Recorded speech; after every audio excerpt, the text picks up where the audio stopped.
राम राम जी सभी भाई बहनों को। मैं हूं बाबा रामदास। आप देख रहे हैं स्लो जिंदगी। स्लो जिंदगी में हम आज की युवा पीढ़ी को एड्रेस कर रहे हैं। इन जब मैं विनीत भाई से बात करता हूं तो युवा पीढ़ी क्या सोचती है, कैसे सोचती है और क्या उसमें क्या हम गलत सोचते हैं। मैं तो इससे खुद को सीख रहा हूं कि क्या कहीं मेरा थॉट प्रोसेस तो गलत नहीं है। तो मेरे साथ हैं विनीत भाई। विनीत भाई राम राम। राम राम बाबा जी आपको और राम राम आप सभी को भी। विनीत भाई, मुझे एक लड़की ने फोन किया जब हमने पिछली बार याद ये दहेज पे बात की थी। तो मुझे एक लड़की ने कोलकाता से फोन किया था। वो कहती है कि मैंने एक बहुत कोई प्रतिष्ठित एग्जाम निकाल लिया था, किसी परीक्षा का पता नहीं क्या है वो मैं भूल गया हूं। बट इट वाज, वो कहती कि बहुत अच्छा लेवल था उस परीक्षा का। और मेरा एक बड़े अच्छे कॉलेज में एडमिशन होना था। मैं मतलब पर मेरे फादर ने मेरा वहां एडमिशन कराने से, वो बिहार की रहने वाली है बच्ची,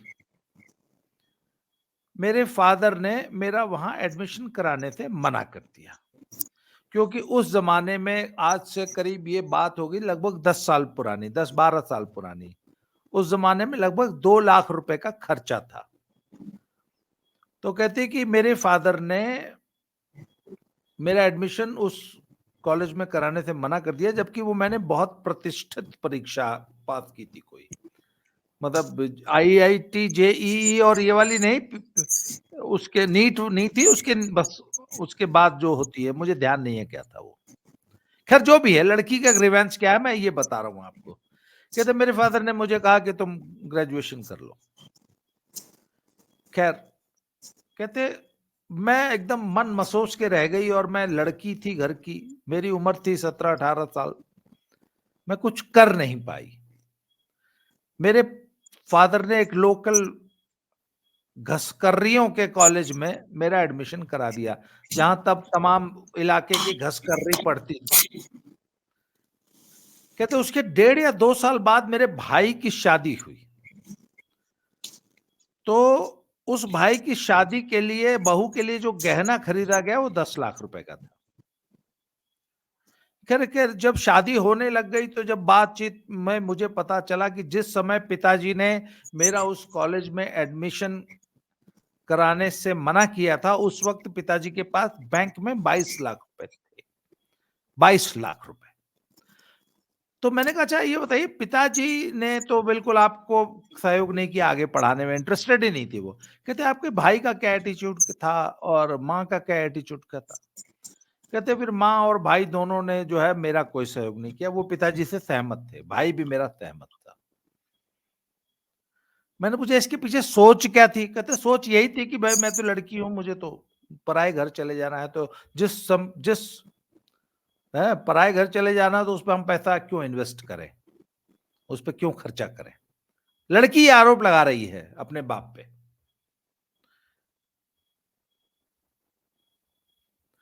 अच्छा, फिर मैंने उससे पूछा, अब वो ये पक्ष में थी कि दहेज जरूर लिया जाना चाहिए, वो ये कह रही थी। हालांकि उस लड़की ने बाद में शादी नहीं की, अपने पिताजी से विद्रोह कर दिया, आज अकेली रहती है कहीं, मतलब फिर घर छोड़ दिया उसने। तो मैंने उस एक बात मैंने कहा, यार स्त्री धन जिसको आप कहते हैं,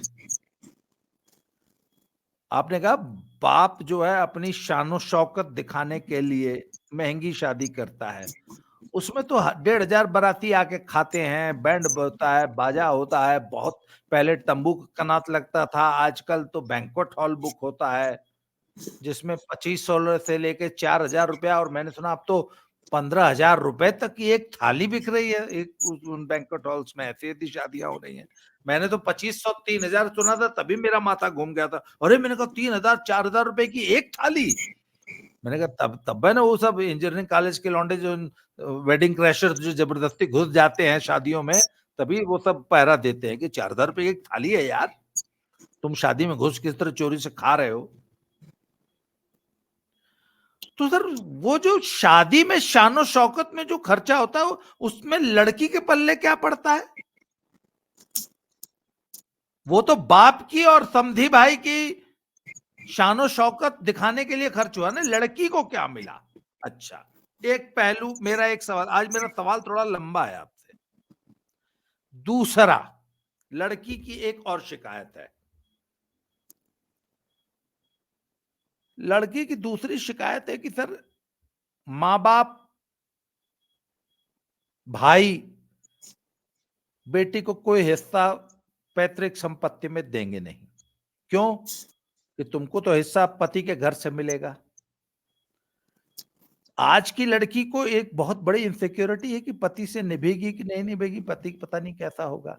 जो तो घस कर रही है वो तो निभा लेती है, घस करनी तो निभा लेगी। जो पढ़ी लिखी एजुकेटेड लड़की है वो तो ये सोचेगी ना कि कल को मेरी पति, अच्छा शादी की वजह से मेरा करियर भी चलेगा कि नहीं चलेगा, मैं नौकरी कर भी पाऊंगी कंटिन्यू, उसके बाद फैमिली, बच्चे, उसके बाद आम हिंदुस्तानी की, सबकी नहीं, आप अपने ऊपर मत लीजिएगा, पर आम हिंदुस्तानी की जो मानसिकता है, चाहे वो सास ससुर हो, चाहे पतिदेव महोदय हो, चाहे मतलब है, उनका तो ये है कि फ्री में नौकरी मिल गई है, जो दिन रात सुबह 6 बजे से लेकर रात 11 बजे तक खट के पूरे परिवार को खिलाएगी, फ्री की नौकरानी।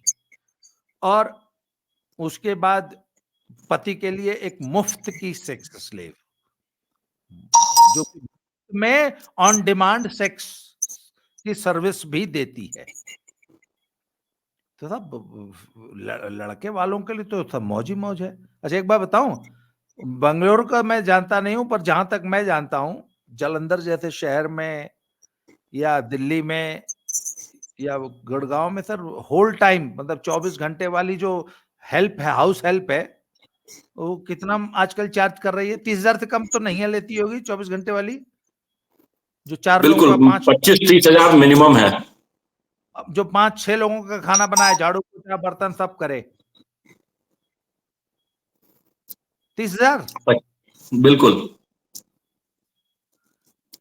साथ में अगर बच्चा पैदा करने की ड्यूटी भी दे दी जाए तो, हालांकि उसको तोलना पैसा से नहीं, मतलब वैसे बात करने में क्या जाता है, आखिर 1 घंटा हम लोगों को बात भी तो करनी है। 1 मिनट, बाकी सवालों का जवाब बाद में दूंगा।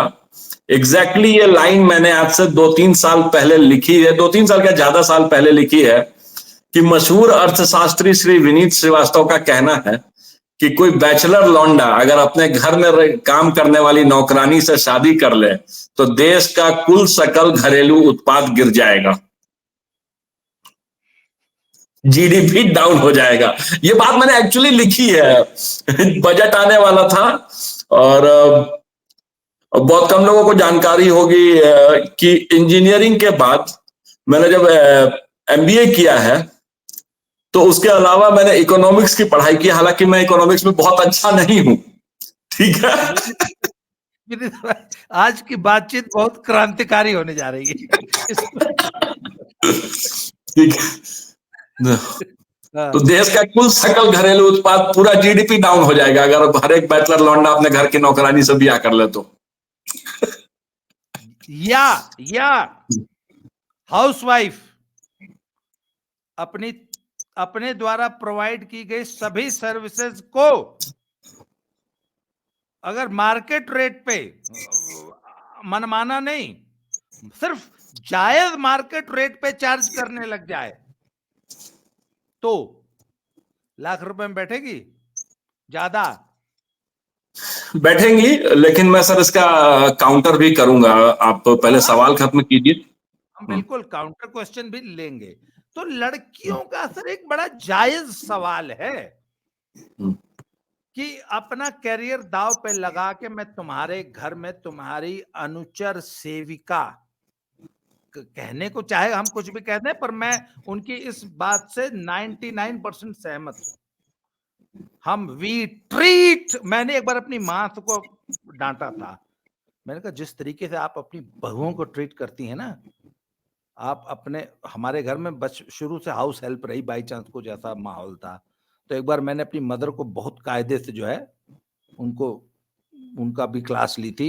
मैंने कहा आपकी हिम्मत नहीं है कि इस तरीके से, जिस तरीके से आप अपनी बहुओं को ट्रीट करती हैं, आप अपनी इन हाउस हेल्प को ट्रीट करते हैं, क्योंकि आपको पता है कल नहीं आएगी, और कल नहीं आएगी तो जीना धूपर हो जाएगा। और वो छोड़िए, जो गाय भैंस खिलाने वाला है ना, उसकी आप ज्यादा चिंता करती हैं कि अगर वो गैया खिलाने वाला सुबह नहीं आया तो मेरे बेटों को सुबह उठ के जो है काम करना पड़ जाएगा। इसलिए आप उन हाउस हेल्प और गाय दुहने खियाने वाले की ज्यादा कदर करती हैं, बहुओं को तो आप एकदम उनसे भी बदतर मानती हैं। खैर चलिए, ये बात बोलनी नहीं चाहिए, लोग कहेंगे कि बहुत बहुत दुष्ट है बबुआ, ये न छोड़त। खैर सर, तो सर लड़कियों की ये शिकायत गलत नहीं है। वी ट्रीट देम लाइक,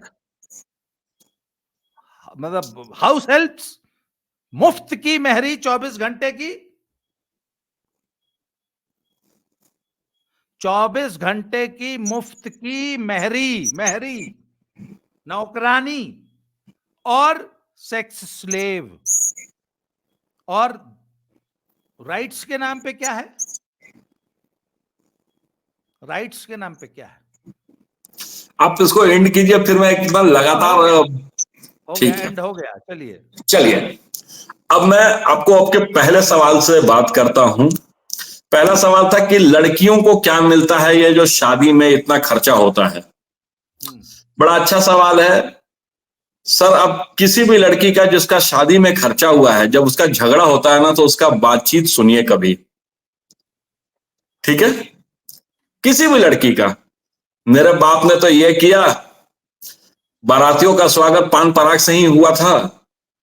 ठीक है, तो ये डायलॉग रहेगा ही रहेगा। There will always be a dialogue. अभी आप बता रहे थे 4,000, 10,000, 15,000। 15,000 तो अभी नहीं गया है मेरे यहाँ अभी तक कोई, मेरी जानकारी में, लेकिन बड़े लोगों के यहाँ जा ही रहा होगा। जो लास्ट वो अपने भाई की शादी बता रहा था मैं कि करोड़ से ऊपर का बजट था, उसमें पर प्लेट खाना शायद 9,000 या 9,500 रुपए का था। और मैंने ये भी बताया कि रिश्ते अच्छे नहीं चल रहे हैं, उसके अपने रीजंस हैं। मैं ये नहीं कहूंगा कि भाभी गलत है या मेरा बड़ा भाई गलत है, जो भी रीजन हो। लेकिन जब बातचीत होती है ना, जब माहौल खराब हुआ है जब से, तो ये भी एक चर्चा का विषय है। और ये सिर्फ झगड़ा के समय नहीं है, जब भी बातचीत होती है तो ये बातचीत जरूर निकलती है। जब चार बहुएं घर की बैठती हैं या कोई पड़ोसन आकर के बैठती है, तो this is also a matter of pride. जैसे हम लोग पिछले बार iPhone is a matter of pride, तो मेरी शादी में क्या खर्चा हुआ था, एक बार लड़की के बाप भाई भूल जाएंगे वो। लड़की नहीं भूलती है। 3-3 अम्बेसडर की डिक्की भर करके सोना लाई थी, तो वही डायलॉग चल रहा है। ये वो डायलॉग चलता रहता है कि आपके यहाँ के लिए तो हमारे यहाँ 4 तरह का नॉनवेज बना था और 12 तरीका का केवल मिठाई था। So this is a matter of pride for the next 40 to 50 years till she is married. Bhojpuri में कहते हैं नैहर के कुत्तो प्यारा होला, तो नैहर के पुराना कहानियों प्यारा बा कि हमको तो छोड़ो, आपके यहाँ क्या था। लाइक अगर लड़के वालों ने जैसे जो आजकल तो लोग एक ही पार्टी दे रहे हैं, हम लोगों के यहाँ अभी भी 2 पार्टियों का सिचुएशन है। मतलब बेसिकली 3 पार्टियां होती हैं मिनिमम। तिलक में एक शादी वाले दिन और एक रिसेप्शन। कभी कभी और एक आध पार्टी और हो जाती है जिसको मड़वा वगैरह कहते हैं अपने यहाँ। सो अगर शादी के मुकाबले रिसेप्शन थोड़ा भी फीका हुआ तो लड़की रिसेप्शन से हनीमून जाने के बीच में इस चीज को अपने हस्बैंड को, कम से कम मिनिमम हस्बैंड को तो जरूर बोल देगी। ठीक है, अगर हस्बैंड को बोल दी, उसके बाद अगर घर में कोई ननद है, मान लीजिए कि आज के डेट में अपनी ननद भी नहीं है तो कोई चचेरी ननद आई हुई हो, तो एक बार जरूर सुना देगी कि मेरे पापा ने तो ये किया, मेरे यहाँ तो 4 नकली दरबान खड़े थे, आपके यहाँ तो कुछ नहीं हुआ। So this is one thing, ये हो रहा है। ये सिर्फ यही नहीं है, मतलब कि बिहार यूपी की घटिया सोसाइटीज की बात नहीं कर रहा हूं। अभी रिसेंटली एक शादी में गया था, तो लड़के वाले बिहारी थे और लड़के वाले बिहारी थे, लड़की पंजाबी थी। लव मैरिज शादी हुई है।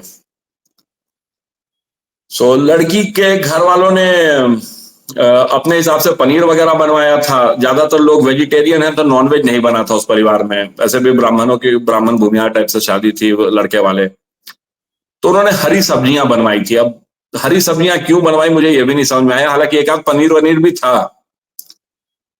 यार तुम लोग क्या खिलाए, हमारे यहाँ तो 3 तरीका का पनीर था, 2 तरीका का मशरूम था, 1 तरीका का काजू करी था।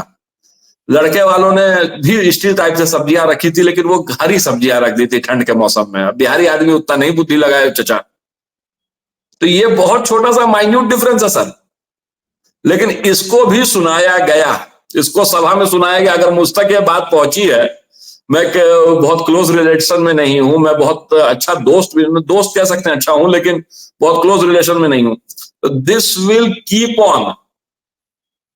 लड़के 2000 की शराब पी करके भूल जाते हैं, लड़कियां 800 की सैंडल दिखाती हैं, तो वो 800 की सैंडल 8 साल तक दिखाती हैं। तो सिमिलरली ये 8 लाख खर्चा हुआ था उस पार्टी में, तो वो अगले 8 साल तक तो जरूर सुनाएंगी। तो this is a matter of pride first of all, कि मेरा बाप ने खर्चा किया था, लड़कियों को ये बोलने का अधिकार मिलता है। एक चीज। अच्छा, इसका मतलब लड़कियां उस खर्चे को जस्टिफाई करती है, और वो अगर 1 करोड़ बाप ने खर्चा किया है तो वो जायज मानते हैं कि हाँ बहुत सही किया। उसमें से चाहे उसको खुद को कुछ नहीं मिला, उस 1 करोड़ में से 90 लाख तो पानी में बह गया, नाली में, शानो शौकत में बह उस गया ना।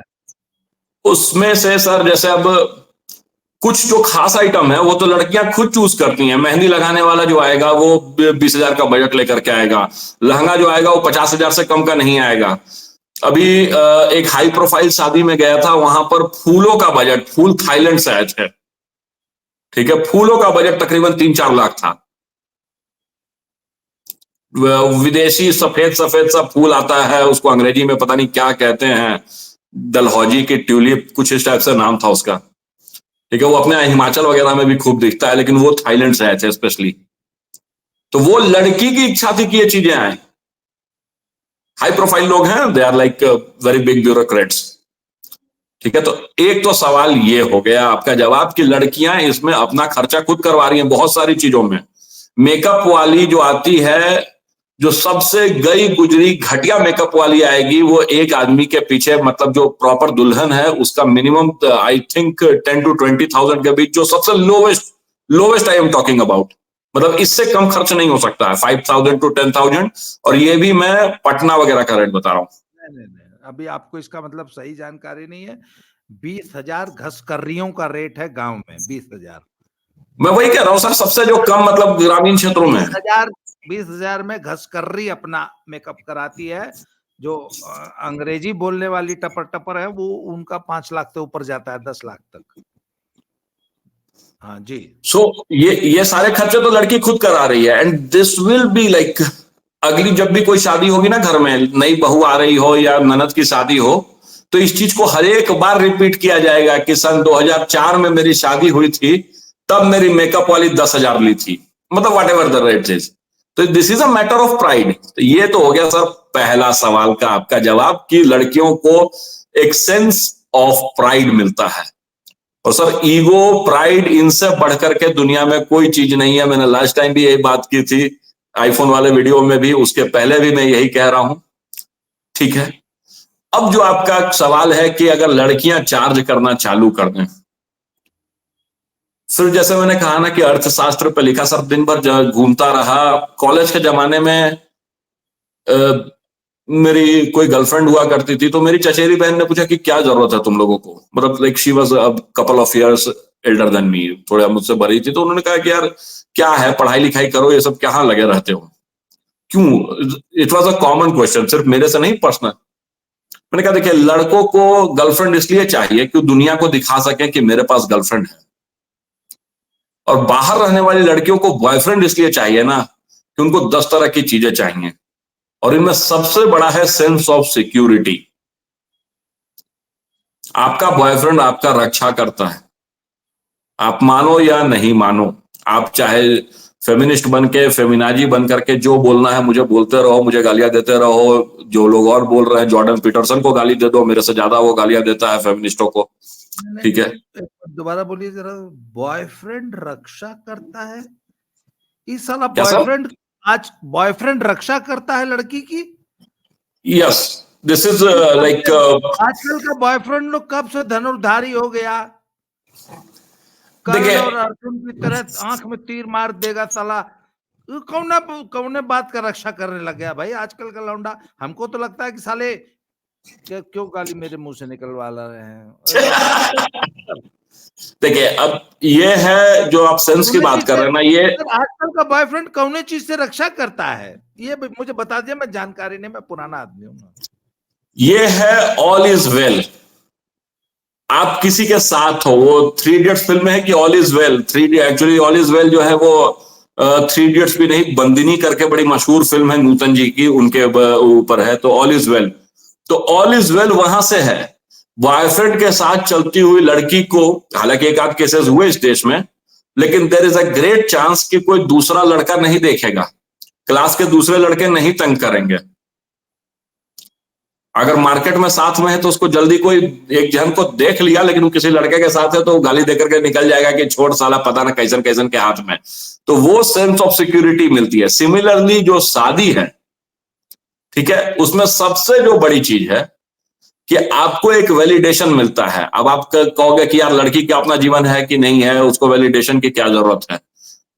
पता नहीं, अब शायद अगले एक दो पीढ़ियों में नहीं रहे, लेकिन एटलीस्ट जिस पीढ़ी में मैं जी रहा हूं, मुझसे पहले की जो 10,000 पीढ़ियां रही, उसमें समाज पितृसत्तात्मक ही रहा है, पैट्रियार्की ही रही है, और उसमें लड़की का वैलिडेशन आइदर उसके फादर के थ्रू है या उसके हस्बैंड के थ्रू है। तो वो सेंस ऑफ वैलिडेशन हम लोग अगर उस तरीके से चल रहे हैं तो वो तो चाहिए, सेंस ऑफ वैलिडेशन है। अच्छा, दूसरा कहना कि मैं घर के सारे काम करती हूँ, बहुत अच्छी बात है। तुम्हारे एक एक चीज के लिए लोग खड़े भी रहते हैं। ऐसा नहीं है आज के डेट में कि लोग नहीं रहते हैं। अगर आप कहते हो कि सेक्स लेब है, बहुत अच्छी बात है।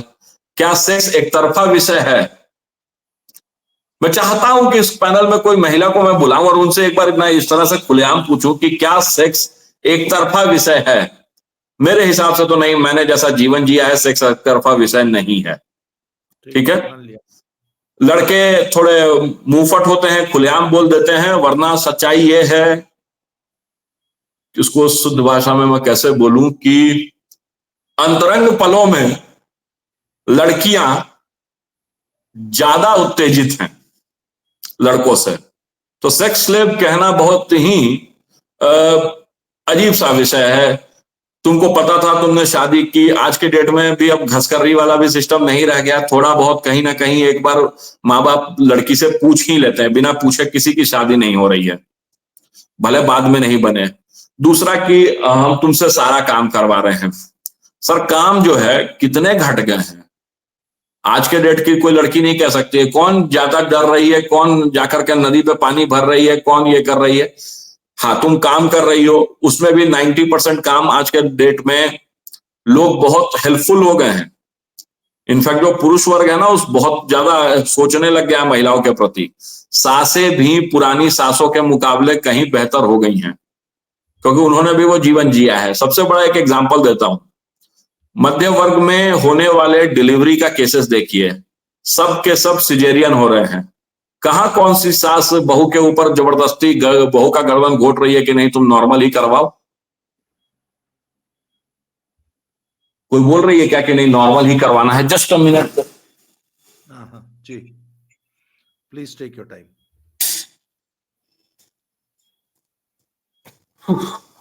शायद मेरे यहाँ का लाइट कट गया है। इन्वर्टर है लेकिन वो पता नहीं, खैर मैं उस पर अच्छा रिकॉर्डिंग कर रहा हूँ। सो बहुत सारी चीजों में कमी आई है। वक्त के साथ चीजें हैं जो बदल रही हैं। हाँ, निश्चित तौर पे अब भी कहीं ना कहीं कुछ शिकायतें जरूर हैं, मैं ये नहीं कहूंगा, लेकिन ना चीजें बेहतर हुई हैं। मेरे को एक बात बताइए, ये तमाम बातों से मैं सहमत हूँ, जमाना बदला है, सब कुछ ठीक हुआ है, परंतु एक लड़की जिसका परिवार के चक्कर में, बच्चों के चक्कर में, फैमिली के चक्कर में, पति के चक्कर में, उसके गोद में एक बच्चा है, बाई चांस फैमिली में पेरेंट्स के जी, दर्शक क्षमा करेंगे, जी आप बोलिए ना, मैं सुन रहा हूं। तो एक बात बताइए ना, फैमिली की जो जिम्मेवारियां होती हैं, एक अच्छी, एक जिम्मेदार पत्नी, जिम्मेदार बहू, एक जिम्मेदार बेटी बन के अगर एक महिला रहती है और अपने बच्चों, अपने पति, अपने परिवार के प्रति सारे कर्तव्यों का निर्वहन अगर करती है, तो सर उसका करियर दांव पे लग जाता है, लग जाता है ना।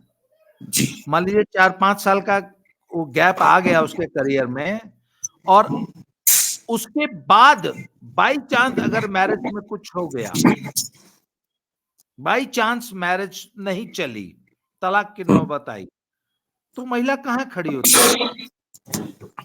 उसके पास सबसे पहले तो फाइनेंशियल सिक्योरिटी की बात करते हैं आज। फाइनेंशियल सिक्योरिटी हमारी सरकार आपको दे रही है, पहली चीज। अगर आप तलाक क्या की बात कर रहे हैं, क्या ठीक क्या है, सरकार कौन सी फाइनेंशियल सिक्योरिटी देती है? तो नई बात आपने मुझे बता दी। बहुत अच्छी बात कही कि आपने दी। एक तो बहुत सारी चीजों में, मैं जो तलाकशुदा महिलाएं हैं जिनका केस चल रहा है, उसमें उनको बहुत सारी प्राथमिकताएं हैं। पहली चीज, लाइक अगर आप आप जो गवर्नमेंट एग्जाम्स देते हैं, आप जो बहुत अरे सारी जगहों पे जो सेविंग्स है, अरे एक चीज। खाएगी क्या? और छोड़िए छोड़िए, गवर्नमेंट एग्जाम बाद में जाएगी, खाएगी क्या? पति से तलाक हो गया मान लीजिए, या पति से तलाक हो गया, अलग रहने लग गई, तलाक और तलाक एक हो गया बच्चा सर, भी है, तो एलिमनी मिल रहा है ना। और जो खुदा ससुर 20-25 हजार रुपये कमा रहे हो, क्या एलिमनी देंगे जी? सर जो 20,000 रुपए कमा रहे हैं वो उसी हिसाब से एलिमनी देते हैं फिर। 25-50 हजार रुपया कमाने वाला आदमी क्या एलिमनी देगा? और जो एलिमनी वो देगा, वो एलिमनी एक तो सेपरेशन से तलाक के बीच में जो 5-7-8 साल का पीरियड है, उस दौरान कैसे सरवाइव करेगी? क्या खा लड़की इनसिक्योर है कि नहीं है, ये बताइए। बिल्कुल है, लेकिन उतने ही मात्रा में लड़के इनसिक्योर हैं। मेरे और मेरी पत्नी के बीच अगर नहीं लड़के बने ने आज। लड़के ने बच्चा पैदा करने के लिए अपनी नौकरी नहीं छोड़ी, पत्नी ने छोड़ी है। बहुत अच्छी बात कही देखो आपने अभी कि नहीं छोड़ी। लड़का अपने घर में, सुनिए, लड़का अपने घर में अपनी पैतृक संपत्ति में अपने माँ बाप के साथ रह रहा है ना। लड़की तो रोड पे आ गई, अब तो ना तो मायके जाने लायक रही, पति के साथ तो उसका अलगाव हो गया। आप बताइए वो रोड पे आ गई कि नहीं आ गई? और उसकी बिल्कुल रोड पे आ प्रॉपर्टी गई, क्या भी है? बिल्कुल रोड पे आ गई। पति रोड पे नहीं आया, पति तो अपने घर में है, पति के साथ पास जॉब भी है या बिजनेस भी है, फैमिली भी है। वेयर डज शी अब स्टैंड, मुझे ये बताइए। अब बताता हूं सर, कोई भी चीज एक तरफा नहीं होती है। जब भी कोई दहेज का मुकदमा होता है डाउरी के चलते, या तलाक का मुकदमा होता है, भारत में कोई भी तलाक का मुकदमा नहीं है ऐसा जिसमें कि प्रताड़ना का केस नहीं आता है। सिंपल सेपरेशन, मान लीजिए कुछ नहीं हुआ, मुचुअल तलाक हो गया, प्रेम से हो गया, सर चलो हम म्यूचुअल तलाक आज तक मैंने कोई ऐसा नहीं देखा है। ठीक है, मेरे आमिर खान पिताजी वकील थे। आमिर मेरे खान पिताजी आमिर खान टाइप। आमिर खान टाइप, वही वही बोलना चाह रहा हूं। म्यूचुअल तलाक मैंने कम से कम अपने जीवन में, मेरी उम्र 35 साल के आसपास हो रही है, मेरे पिताजी वकील थे मेरे पैदा होने के पहले से, जिसमें लड़की अपने पैरों पे खड़ी नहीं हो, मतलब पैसे के मामले में वो नौकरी नहीं कर रही होगी तो उसके पास पहले से इतनी पैतृक संपत्ति होगी। वरना इंडिया में घसकरी लड़कियां निभाती हैं, चाहे मार खा के निभाए चाहे जो करके निभाए, अदरवाइज नहीं मजबूरी होता में, है वो। मजबूरी में निभाती निभाती है हैं। ना, हाँ क्योंकि अभी बिल्कुल किसी निभाती है हैं। नहीं। हाँ, सब तो सारी शादियां मजबूरी में ही निभ रही हैं। You can either be happy और you can be married.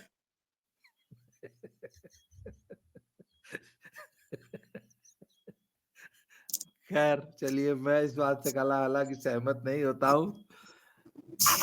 At least I am very proud to say that I am an exception. और मेरे परिचित जितने भी लोग हैं, सब लोग एक बात जरूर कहते हैं कि आपने तो मोती दान किए होंगे, या आप तो बहुत भाग्यशाली हैं। और नहीं, लिटरली जिन लोगों ने मुझे बहुत नजदीक से भी देखा है, even my own family, my sister's, my brother, my पूरी फैमिली, इवन माय किड्स, वो कहते हैं कि नहीं, हमने इतनी सक्सेसफुल मैरिज आज तक कभी, ये तो स्वप्नों में भी सोची नहीं जा सकती। I am so happily married. मतलब of course the credit goes to my wife, निश्चित रूप पर से उन्हीं को जाता है, पर परसों यहाँ एक एग्जीबिशन लगा हुआ था परसों, मतलब वो आज भर एग्जीबिशन था। तो एक बहुत बड़ी कंपनी है आपके यहाँ यूपी की ही बेस्ड है, फ्लेवर्स की कंपनी है, उसके ओनर आए हुए थे। उसके ओनर्स मुझे फिर सोशल मीडिया के माध्यम से जानते हैं, लाइक हजारों करोड़ की कंपनी है वो। सो वो मेरे साथ बैठे हुए थे, वहीं मैं मिलने गया था स्पेशली उनसे। तो कह रहे थे, और भी मेरे साथ कुछ लोग थे, कहते हैं ना कि यार तू बेटी के पैदा होने पे वाइफ के पूरे प्रेगनेंसी में नहीं गया, और बेटी पैदा हुई 20 दिन से ऊपर हो गया तो जा नहीं रहा है। हमारे यहाँ मेरी बीवी ने ये जो नकली विग लगा रखी है ना, मैंने ये भी नोच करके मुझे मारना था, ठीक है। तो वो मैं या आप कुछ लोग खुश हो सकते हैं, मैं इतना बकवास कर रहा हूं, ये सारे वीडियोस मेरी पत्नी देखती है और एक कॉल नहीं आता है। मेरा कोई दोस्त एक शब्द बोल करके देख ले, जबान खींच ली जाएगी। तो वो मैं या आप खुश हो सकते हैं, बट इंडिया में या दुनिया में you can either be married और यू कैन बी हैप्पी, यही सिचुएशन चल रही है। और जो आप कह रहे हैं ना एक तरफा, मैंने म्यूचुअल तलाक, पिताजी वकील थे, अक्सर केसेस आते रहते थे उनके पास, तलाक के तो बहुत सारे केसेस थे, और बहुत दफा तो उन्होंने समझा बुझा करके लोगों को भेज दिया। हम लोग खूब चिढ़ाते भी थे जब थोड़े बड़े हो गए कि कैसे वकील हैं कि ग्राहकों को भेज देते हैं, ठीक है। एक मुस्लिम फैमिली के बारे में मैंने एक आध दफा लिखा भी था कि उसको समझा के भेज दिया, they are very happy. But खैर जो भी हो, म्यूचुअल में लोग निभाते ही हैं, और भारत में हर कोई निभा रहा है। दूसरी बात, जो सड़क पे आ जाने की बात है, तो लड़का भी सड़क पे आ जाता है। एक तो जब भी कोई भी तलाक का मुकदमा हो रहा है, जो प्रॉपर तलाक का मुकदमा है, उसमें अगर लड़के और लड़की में नहीं बन रहा है तो ये बहुत बड़ी समस्या हो रखी है आज लाइट की। मेरे मेरे आप मेरे दर्शक दे विल बियर विद या अस, डोंट वरी। तो उसमें उनका पहला चीज जो था, यही रहता है हमेशा कॉन्सेप्ट कि एक तो उसके ऊपर इसका केस करो, क्या कहते हैं, वकील भी यही समझाते हैं, घर वाले भी यही समझाएंगे। केस किस चीज का होगा कि लड़के ने दहेज के लिए प्रताड़ना किया है। उस केस में सर लड़का 4 से 6 महीने के लिए अंदर चला जाता है, मिनिमम मिनिमम। और उसकी नौकरी छूट जाती है, अगर प्राइवेट सेक्टर में है तो नौकरी छूट जाती है, अगर दुकान चला रहा है तो दुकान बंद हो जाती है, तो वो भी तो सड़क पे आ जा रहा है दहेज के बाद। और एक सड़क पे बैठी हुई लड़की को 1000 लोग सहायता देने के लिए तैयार हो जाएंगे, एक सड़क पे बैठे हुए लड़के को कोई सहायता नहीं देगा। नहीं, वो सड़क पे बैठी लड़की को 1000 लोग सहायता देने वाले, वो सहायता नहीं कहते उसको, कुछ और कहते हैं। कुछ भी हो जाए, ठीक है, चलिए मान लिया आप ही की बात सही है, आपके पास तो अब कम से कम एनाटॉमी है कि उसको ले लेंगे। मैं बहुत ही कभी ना सर पर्सनल में बैठेंगे, फेसबुक पे भी या वीडियो कॉल पे भी नहीं। तो एक बड़ा अच्छा शायरी थी कि जिनके पास है ये उनको मिला है बहुत बड़ा दंड, और जिनके पास ये है उनको बहुत बड़ा मिला छूट, ठीक है। तो दर्शक समझ जाएंगे कि क्या बोल रहा था। तो वो तो कम से कम उसको 10 लोग हाथ देने वाले हैं उसके भरोसे भी, चाहे उसकी उम्र 45 साल क्यों नहीं हो जाए। ठीक ठीक, एनाटॉमी का फायदा है, एनाटॉमी का फायदा है, प्लस और भी चीजें हैं जिसकी का है। आप कहते हो कि चलो ठीक है, sense of security, sense of validation है। जिस जो खा रहा हूं मैं, तुम भी वही खा रही हो, अगर तुम बना रही हो तो तुम भी वही खा रही हो, ठीक है। इसके अलावा लड़कों का जीवन, मैं अभी यहां पर आकर के रहने लग गया। मैंने एक नया कमरा लिया, बेंगलोर में आया तो सर मेरे पास एक चटाई, एक गद्दा, एक बिछावन, एक तकिया, एक बाल्टी और एक मग, इसमें मेरा जीवन गुजर जा रहा है, ठीक है, 2 महीनों से 3 महीनों से। मुझे अभी अपनी पत्नी को लाना है, मेरा पूरा सेटअप जो है वो दिल्ली में पड़ा हुआ है। या तो मैं दिल्ली से या सारा सामान यहां लेकर के आऊंगा, नहीं तो मैं सारा सामान जो है यहां खरीदूंगा। जिस दिन पत्नी यहां आएगी, मुझे 2 पलंग, एक सोफा सेट, एक टीवी, एक फ्रिज, एक वॉशिंग मशीन, मोस्ट प्रोबेबली यहाँ एसी की जरूरत अभी मुझे नहीं पड़ेगी, लेकिन फिर भी कुछ और चीजें चाहिए ही चाहिए, एक माइक्रोवेव भी चाहिए, एक ये चाहिए। तो उसकी जिम्मेदारी है, वो लड़के क्यों खर्च कर रहे हैं। महिलाओं के साथ अगर जीवन नहीं रहे तो ना जानू ना जान, सिर्फ जय श्री हनुमान। लड़कों का जीवन बड़ा आसान है। हाँ ठीक है, तो ऐसा नहीं है कि लड़कियों को कुछ नहीं मिल रहा है, ये सारी चीजें लड़कियों के लिए हैं। एक बिहारी ये है स्टैंड अप आर्टिस्ट है, प्रियांशु। सो उसका क्या है कि मैनू की करना, मैनू तो ऑफिस चले जाना है, एसी की हवा तो तैनू ही खानी है। मेनू की करना है, कार में जब जाऊंगा तो तू ही जाएगी साथ में। तो ऐसा नहीं है कि लड़कियों को नहीं मिल रहा वो सारी चीजें। अब बात आती है कि आपने नौकरी छोड़ दी। सर हर कोई कुछ ना कुछ छोड़ करके आया हुआ है, हर कोई कुछ ना कुछ छोड़ रहा है किसी ना किसी के लिए। मैं अगर घर परिवार छोड़ करके इस शहर में बैठा हुआ हूं जहां पता नहीं कब कर्नाटका और नॉर्थ इंडियन के नाम पे दो चार लाठी मेरे सिर पे पड़ जाए, ठीक है, तो मैं भी किसी को छोड़ के ही आया हुआ हूं। और मैं किसके लिए कर रहा हूं? उसी परिवार के लिए। ये लड़के जो सऊदी में जाकर के जो मुस्लिम लड़के काम कर रहे हैं, कभी सर कभी जाना हुआ किसी का ना मिडिल ईस्ट में, जाकर के देखे लोग कैसे काम होता है वहां पर। 58 तो नहीं, 48 से लेकर के 52 डिग्री टेम्परेचर रहता है और उसमें लड़के लिटरली रस्सियों पर लटक करके काम करते रहते हैं। वो जिप बेल्ट बंधी रहती है, उसके भरोसे रहते हैं। वो किसके लिए है? वो आराम से लड़कों का जीवन एक चटाई में बीत जाना है सर। तो हर कोई कुछ ना कुछ छोड़ रहा है। तुम अगर नौकरी छोड़ करके आई हो तो यू आर एटलीस्ट किसी भी परिवार में एक पति के मुकाबले एक पत्नी का जीवन स्तर ज्यादा बेहतर है अगर फिजिकली देखा जाए तो। और जब लोग समानता की बात करते हैं, कितनी महिलाएं ऑयल ड्रिल में काम कर रही हैं, कितनी औरतें जो मर्चेंट नेवी ज्वाइन करना चाहती हैं। मैं टूल रूम में काम करता हूं, टूल बनता है, हैवी हैवी टूल, 400 केजी का टूल। कितनी महिलाएं हैं जो मैकेनिकल इंजीनियरिंग में टूल डिजाइनिंग लेती हैं, डिजाइनिंग में चली जाएंगी, कोई टूल रूम वर्कशॉप में क्यों नहीं काम करना चाहती हैं? तो हर जगह हर किसी का प्रबंधन बंधा हुआ था। अब आपने उसको बदलने की कोशिश की है, अच्छा है बुरा है वो अपने जगह पर है, लेकिन अगर एक फिक्स पैटर्न ऑफ लाइफ था तो you have to be accommodated to that. आपको वो करना ही पड़ेगा। आप लाख बोल लो, आप और अब की तो कम से कम जो पीढ़ी है, मेरे जैसे दो चार नालायक लोगों को छोड़ दी जाए तो वो पत्नी के पैरों में गिरे हुए हैं, एकदम गिरे हुए हैं। ठीक है, बाबू तुम जो बोल दी। लड़कियां आखिर आजकल के लौंडों को लड़कियां पैरों में कैसे गिरा ले रही हैं? वो कौन सी स्किल है, मुझे भी बताइए जरा। सर लड़के डरे हुए हैं। किस बात से? केस से, मुकदमा से, बाप के जेल जाने से, माँ के जेल जाने से। बहन जेल जाएगी तो उसकी कल को शादी नहीं होगी।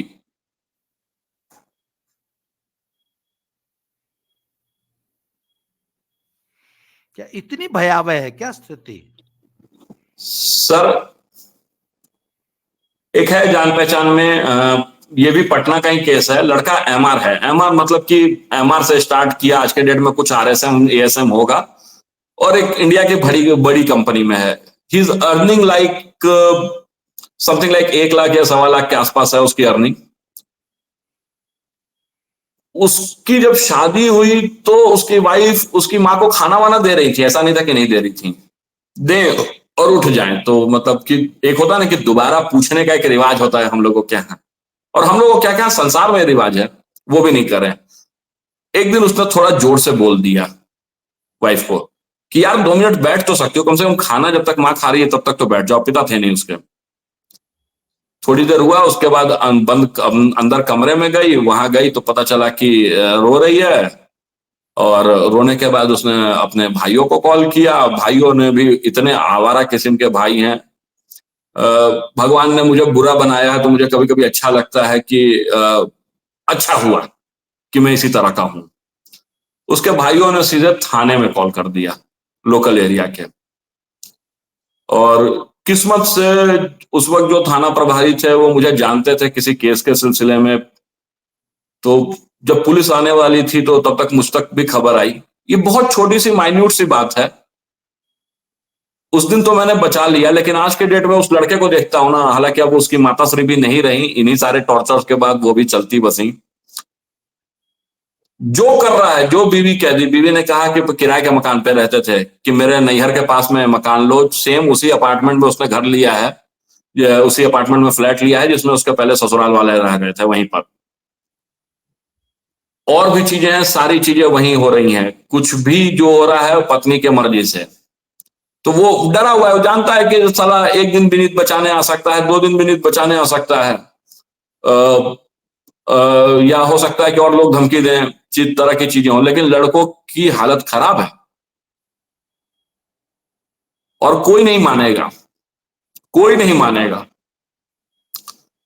एक केस था, थैंक्स टू माय फादर, उस केस में वो लड़का बच गया, बड़ा मतलब हाईली क्वालिफाइड लड़का, प्रोफेसर, हस्बैंड वाइफ में नहीं बना।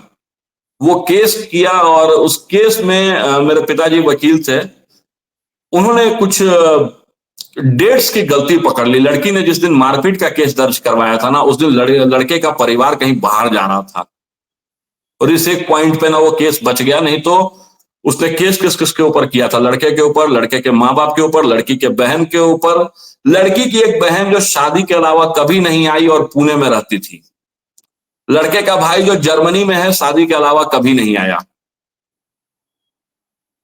ठीक है। लड़के का चचेरा भाई जिसने अपनी भाभी से प्रॉपरली कभी भाभी प्रणाम के अलावा कुछ नहीं बोला होगा, लड़के की चाची, लड़के का चाचा, दोनों परिवारों में झगड़ा चल रहा था, दोनों चाचाओं में, उसके बावजूद 20-22 लोगों का नाम था कि सारे लोग मिलकर के हमको बांटते हैं। यहां तक कि मेरे पिताजी वकील थे, उन तक का नाम था, क्योंकि हम लोगों की नजदीकियां थी घर से। वो लड़का दोबारा शादी करने की हिम्मत करेगा? और करेगा तो एकदम हाथी जोड़ करके रहेगा। तो हर कोई डरा हुआ है, बहुत स्थितियां खराब है मार्केट में। आप बाहर निकलिए, मार्केट सबसे लोगों को आपत्ति है, मेरी जबान ऐसी है, मैं मार्केटिंग का आदमी हूं, मार्केट मार्केट करता रहता हूं, समाज में कह सकते हैं आप। लोग डरे हुए हैं। अभी दो लड़के हैं, अभी यहीं बैठे हुए थे, अभी मेरे सामने काम कर रहे हैं दोनों, दूसरे कमरे में, दोनों की शादी नहीं हुई है। जब भी शादी के लिए बोलता हूं तो कहते हैं ना कि नहीं नहीं भैया, दोनों हाईली क्वालिफाइड इंजीनियर्स हैं, मतलब साल में 6 महीने यूएस या फॉरेन कंट्रीज में रहते हैं। नहीं नहीं भैया, बाहर ही जाएंगे, कोई अपने ही तरफ की लड़की देखेंगे, मम्मी को ही बोलेंगे कि कोई ग्रामीण क्षेत्र से लड़की लेते आए। क्यों? तो लोग डरे हुए। लड़कियों के लिए जीना, मैं किसी के लिए नहीं कह रहा हूं कि लड़कियों के लिए जीना आसान नहीं है। ऐसे भी लोग हैं जो bed treatment is the best treatment कर रहे हैं, सुबह उठ करके 4 हाथ देते हैं, शाम को 4 हाथ देते हैं सोते से पहले। तो ऐसे लोग भी, तो जीना किसी का आसान नहीं है। ये कहना कि लड़कियों के लिए बहुत मुश्किल है, लड़कों के लिए भी जिंदगी उतनी ही मुश्किल है। आपके तो नौकरियां नहीं है, लड़कियों को तो फिर भी नौकरियां मिल जा रही हैं डाइवर्सिटी के नाम पे। कुछ नहीं होगा तो कंपनी के कैटलॉग में 4 गो चेहरा तो दिखेगा।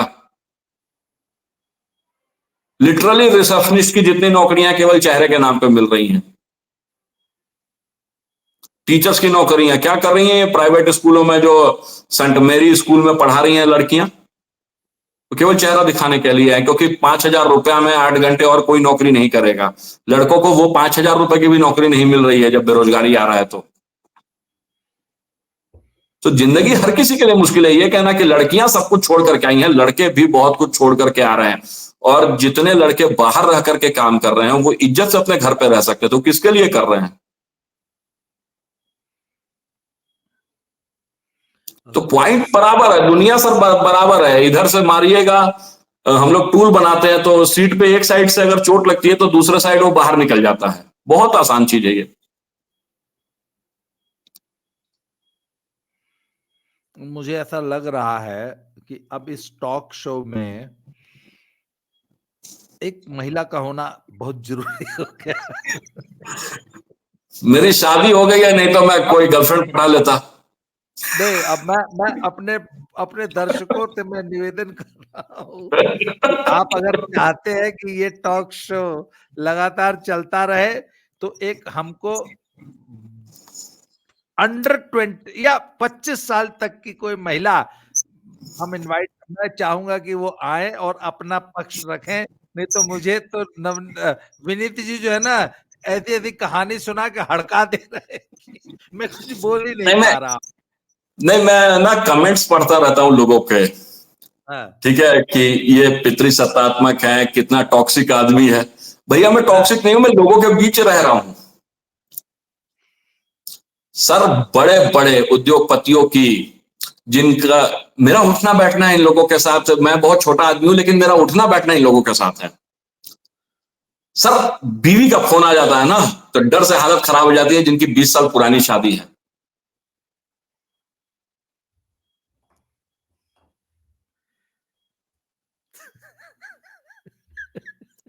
मैं जब आपके टॉक शो पे आता हूं तो मैं चूंकि इसी मोबाइल से बनाता हूं, तो मैं अपना ना फोन फ्लाइट मोड पे डाल देता हूं।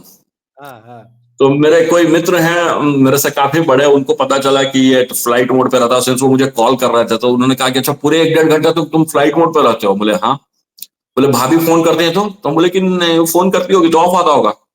बोला भाई मेरा फोन अगर 1 घंटे ऑफ हो जाए, हम्म, मेरा एक्सीडेंट हो जाए और ऑफ हो जाए फोन, तो भी ना वो अस्पताल आकर के ही नहीं पूछेगी कि क्या टूटा, वो पूछेगी कि फोन बंद क्यों था। किसके साथ बिजी थे तुम? तो ये तो स्थिति है।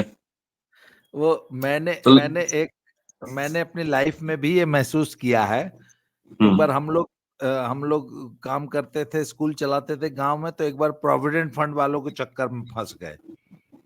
तो फिर अंत में उन्होंने ही निकाला। प्रोविडेंट फंड के चक्करों से, प्रोविडेंट फंड के ही एक कर्मचारी ने हमको रास्ता दिखाया कि देखो इस तरीके से निकल जाए तो बहुत आसान है। एक बार मैंने एक फिल्म में भी देखा था कि अगर पुलिस से बचना है तो रास्ता पुलिस से ही पूछो, पुलिस के ही किसी सिपाही से पूछो, अफसर से पूछो, वो बताएगा कि कैसे बचना है। तो सर मुझे लगता है कि आपने इतनी भयावह कहानियां मुझे सुना दी हैं कि मुझे अब अगले टॉक शो पर एक महिला पकड़ के लानी ही पड़ेगी टॉक शो पे। तो आखिर इन सब से बचने का उपाय क्या है? लोग कहेंगे सर आप लोगों ने प्रॉब्लम डिस्कस कर दी, सॉल्यूशन बताइए। सॉल्यूशन क्या है भाई? अगर अगर शादी इतनी खतरनाक हो गई है, लड़कियां इतनी ही खतरनाक हो गई हैं, लड़के बेचारे इतने ही निरीह हो गए हैं, बेचारे हो गए हैं, तो आखिर उपाय क्या है? What is the solution? Let's us discuss the solution. Sir लगता है कि इसका जवाब देकर के मैं जेल जाने को तैयार ही रहूं, क्योंकि इसके बाद वो कोई ना कोई केस करेगा। हाँ। Toxic masculinity is the best answer. Sir आप अपने आसपास देखिए, जितने बदमाश किस्म के लोग हैं, ठीक है, मतलब उन आदमी सब की बदमाश पत्नियां पति सीधी बन हैं। जाए, बदमाश पति बन जाए, हैं? पहले से क्लियर करके रखो, शादी के पहले कुछ खास चीजें तो एकदम बता दो कि बेटा अगर इस टाइप का कभी कोई सिचुएशन आया कि I have to choose between my mom and you, तो मेरी माँ पहली प्राथमिकता है। तुमको शादी करना है करो, नहीं करना है मत करो। आजकल शादी के पहले 2 महीने 3 महीने से लेकर के 1 साल तक का टेलीफोन कॉल चलता है। हेलो जानू बाबू सोना क्या कर रही हो, सबका चलता, मेरा भी चला था। एंगेजमेंट हुआ था अगस्त में, ब्याह किए थे अक्टूबर में, सॉरी अप्रैल में। अब इतना अगर अभी हम अक्टूबर के अप्रैल के जगह अक्टूबर बोल दिए, हमारा दूसरा दोस्तों सब बोले मार मार के ना लाठी से कपार फोड़ देगी। ठीक है, तो ये चीज, अगर कुछ अच्छी आदतें हैं, सिगरेट पीते हो, शराब पीते हो, जुआ खेलते हो, चाहे वो लड़की का शौक है, इन सारी चीजों को बता दो। अच्छा वो भी बता दी तो ठीक है, आप तो बता अगर रहे हैं, आप एक्सेप्ट कर सकते हो, वो भी बताने लग गई। अगर आप एक्सेप्ट कर सकते हो तो ही शादी करो, नहीं तो मत करो। हम्म। नहीं तो आप जब बता रहे हैं तो इस बात के लिए प्रिपेयर्ड रहना होगा ना कि वो भी बताएगी। अगर वो बताती है और आप एक्सेप्ट करते हो, बहुत अच्छी बात है। अगर आप एक्सेप्ट नहीं करते हो, मैं चाहे कैसा भी हूं, तुमको सीधा होना है, तो आप हट सकते हो पीछे। होने के पहले कोई भी चीज से हट जाना कहीं बेहतर है देन कि होने के बाद हो ये झगड़ा। आप क्या एक्सपेक्ट करते हो, ये इंफॉर्मेशन सामने वाले के पास होना चाहिए। हम्म। उसके बाद तुम्हारे पास बोलने का हक है कि हम तो तुमको पहले दिन से बताए थे कि हम डेली दारू पीते हैं, तब तुमको सोचना चाहिए था। अपनी एक्चुअल इकोनॉमिकल हालत बता देनी चाहिए। 90% लोग इकोनॉमिकल हालत छिपा करके शादी करते हैं। कुछ और छोटी चीजें हैं कि मैं कैसा हूं। एक क्वेश्चन आता है टिंडर पे, जब आप जाएंगे, टिंडर एक डेटिंग साइट है, डेटिंग ऐप है, साइट नहीं है। तो उसमें एक क्वेश्चन रहता है कि are you a morning person और a sunset person, are you a beach person और अ माउंटेन पर्सन। ये मॉर्निंग और सनसेट पर्सन क्या होता है हमें बता दीजिए, मुझे पता नहीं है तो। देख जैसे अब मेरा आपको क्या है, पहले तो मेरा एक टेंडर पे अकाउंट खुलवा दीजिए। सर मैं ना सारे चीजें महान अर्थशास्त्री छोड़िए सर, मैंने ना टिंडर के ऊपर 3-4 पोस्ट डाली हैं कि टिंडर पे कैसे अकाउंट बनाएं और कैसे इसको सही से उपयोग करें। मैं सारी आपको आज फॉरवर्ड करता हूं, ठीक है। तो मॉर्निंग मॉर्निंग और सनसेट पर्सन क्या होता है वो बताइए ना, जैसे मुझे अब तुम जानना सुबह होगा। उठ करके सुबह उठना पसंद करते हो या शाम को पसंद करते हो, ठीक है, उठना, अच्छा। ठीक है। ओहो। तुमको अगर घूमने जाना है, लेकिन इसको इस तरह से भी कह सकते हैं कि तुम सुबह के का सूर्योदय देखना पसंद करते हो या सूर्यास्त, ठीक है। तुमको घूमने जाना है तो क्या कहते हैं, बीच पे जाओगे कि हिमालय जाओगे, इस टाइप के क्वेश्चन। तो ये भी चीजें पता होनी चाहिए।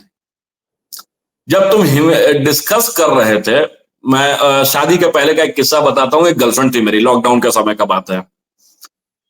उससे मैंने पूछा ना कि कुछ बातचीत हुई, बोले कि कहाँ घूमने चलेगी शादी के बाद बताओ, मतलब हनीमून टाइप ट्रिप बातें हो रही थी। कहती है वैष्णो देवी जाएंगे। मैंने कहा अभी फोन रख और दोबारा फोन नहीं करना, ठीक है। हाँ। भैया कॉन्सेप्ट क्लियर होना चाहिए। मैं वैसा आदमी ही नहीं हूं जो मैं हनीमून ट्रिप पे वैष्णो देवी जाऊंगा। मैं लद्दाख जा सकता हूं, हो सकता है कि अगर हमको नेपाल भी जाना हो तो जैसे मैं गया, मैं माउंट एवरेस्ट के बेस कैंप तक गया। एडवेंचर पसंद है। वाइफ से पूछा कि बस में ट्रेवल कर लेती हो, हाँ कर लेते हैं जी, बढ़िया बात है। नहीं तो पता चला कि अब मैंने शादी कर ली, उसके बाद बीवी कह रही है ना कि एसी बस का तनी खिड़कियां खोलवाइएगा तो हम उल्टी करेंगे। है ऐसे लोग हैं समाज में, ठीक है। तो उस दोनों में कभी बनेगा ही नहीं। तो जो बेस्ट ऑप्शन है कि शादी के पहले अपने बारे में सब कुछ बता दो और उसके बारे में सब कुछ पूछ लो। अगर लगता है कि कंपेटिबिलिटी है तो बैठो। इसमें भी अब आप कहेंगे कि तो फिर लव मैरिज वालों का तलाक क्यों हो रहा है? उन सालों की भी बुद्धि खराब है। एक बड़ा मजेदार किस्सा बताता हूं। एक लव मैरिज हुआ, लड़की डेली आती थी लड़के के फ्लैट में, दोस्तों में ही किस्सा है। तो शादी होने के कुछ दिनों के बाद, सॉरी, जिस दिन शादी हुई तो लड़का दिन भर था। शादी के बाद मतलब सवेरे बारात वारात पहुंची घर पे, वो एक कमरे में गए। थोड़ा देर बाद जब वो सो करके उठा तो देखा कि शाम के 5-6 बज रहे हैं और उसकी वाइफ वहीं बैठी हुई है। तो पूछा अरे आज बहुत लेट हो गया, घर नहीं जाओगी तुम? हम्म। सिंस वो डेली आती थी, उसका पैटर्न था कि शाम को चली जाना है। तो साला जब तुम्हारा दिमाग ही स्तर स्तर पे नहीं है, जब तुमको समझ में ही नहीं आ रहा है, तो फिर लव मैरिज में तुमने क्लैरिटी नहीं रखी। तुमने केवल ये चीजें की कि भैया किसी तरीका से रिलेशनशिप चलता रहे। लेकिन शादी के पहले आपस में क्लैरिटी बहुत जरूरी है और ये clarity time by time change होती रहती है। एक बड़ा फेमस सीरियल है, मैं बहुत शौक से देखता हूं, द बिग बैंग थ्योरी। उसका कैरेक्टर है शेल्डन कूपर। उसने ना हर चीज का एग्रीमेंट बना रखा है, रूममेट एग्रीमेंट, रिलेशनशिप एग्रीमेंट, ठीक है। तो उसमें सब कुछ, तो ये रूममेट एग्रीमेंट बनाना बहुत जरूरी है कि हम लोग जब रहेंगे तो कैसे रहेंगे। When you will be on menstruation, तो क्या सिर्फ हम लोग एक कमरे के दो रूममेट हैं कि we can try something different? है ऐसे लोग भी, इसके चलते तलाक हुआ है।